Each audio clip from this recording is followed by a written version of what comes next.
don't be that guy, because I'm going to make this super easy. And don't be that guy. We're going to talk about what do deer eat. It's pretty simple. Deer consume 4, 6, 7, 8 pounds of food per day, depending on how old they are and how much they weigh. And what's important about that is how much food is actually available in the area that you hunt. So deer consume over, it's like 700 different varieties, species of plants. This is considered natural browse, forbs, berries, and whatever else that's out there in the world, right? Over 700 different species, acorns, and all this different type of stuff. You have soft mass and hard mass. This is what's available to the deer as nature intended, depending on habitat, the type of area you're in, ag areas. If it's more like farm areas where you have a bunch of hedgerows, you're going to get more sunlight hitting the ground. You're going to get more of the natural browse. If you're in big wooded areas, it might be a little bit more of the hard mass compared to the soft mass. But the problem is, and what I'm saying is, people are so worried about a weed. It is unbelievable. They're taking all these chemicals and they're killing weeds because one person, whoever it is, not one person, it's, whoever it is saying, they say one thing and say, hey, weeds are terrible. You got to kill the weeds. And if you have a weed on your property, it's horrible.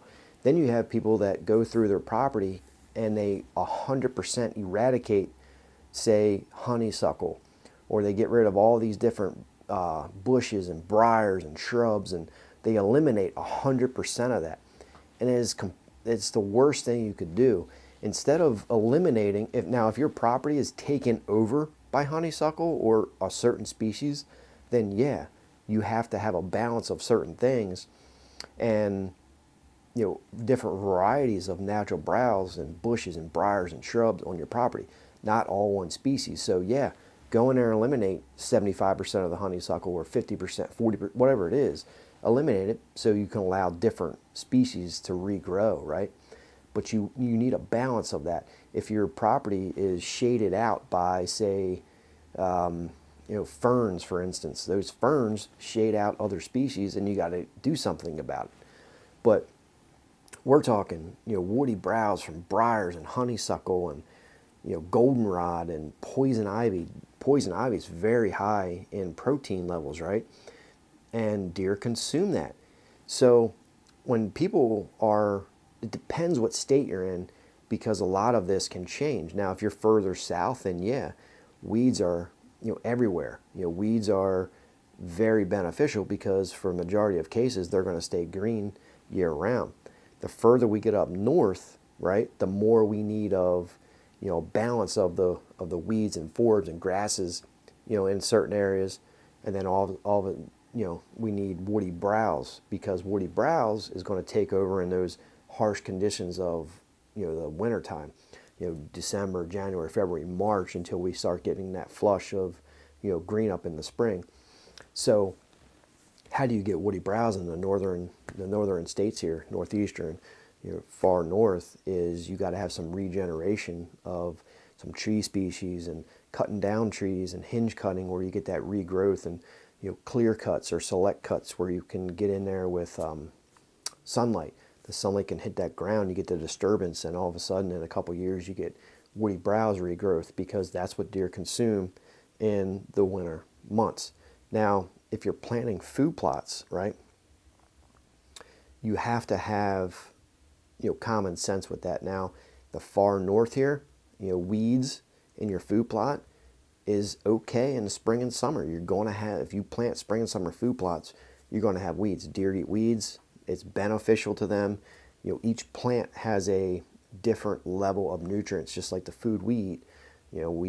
Say you eat a pepper, which is high in vitamin C and different micronutrients compared to what, a cucumber or something may have. It's the same for wildlife, and the different varieties of plants that grow throughout the country, is each one has a different level of nutrient.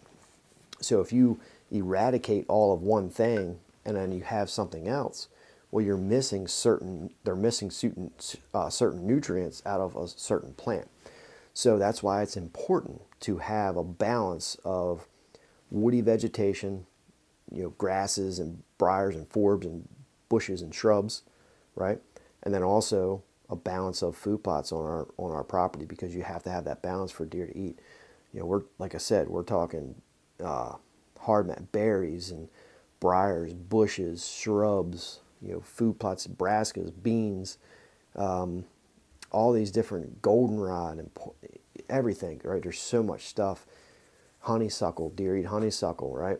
In the harsh conditions when it's important. Not only is honeysuckle good for, deer, but it's also good for other habitat, rabbits and birds, because they can get in there. It's a thick, tangled mess. It's good cover for them.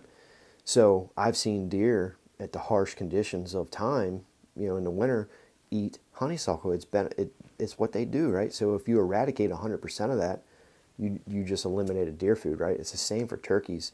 You guys, people are so focused. It's kind of like an OCD thing, where somebody says they just have they just have it out for honeysuckle, and they say, I got to eliminate every honeysuckle plant, bush on my property, because they just have this OCD thing for it. They're hurting the wildlife. You're eliminating deer food, bird cover, rabbit cover, whatever it is, you're eliminating it. Have a balance of it, right?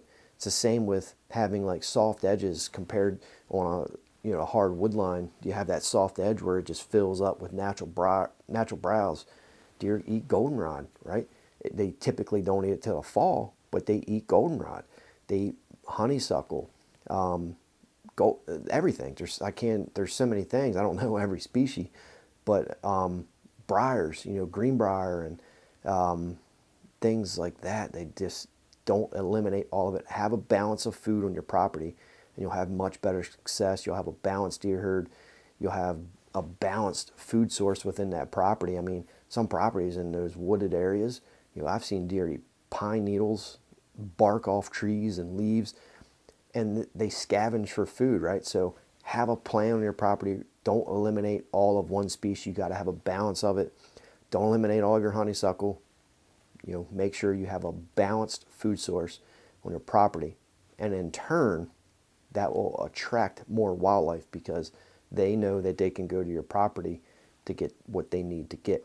So hopefully this helps. Let's work on this together, guys. Don't eliminate it. Hopefully this helps you in the future when you're trying to manage your property or coming up with a habitat plan for yourself. Drop a comment down below if you have any questions, and let me know what's on your property. What kind of food do you have to work with? Are you one of the type of people that can't stand a weed? But let me know. Give the video a thumbs up. Subscribe if you guys are new, and I'll see you on the next video. Thanks for watching this video, guys. If you want more information on food plots, soil samples, and habitat management, click this video right here on the screen. Thanks for watching. Subscribe if you guys are new.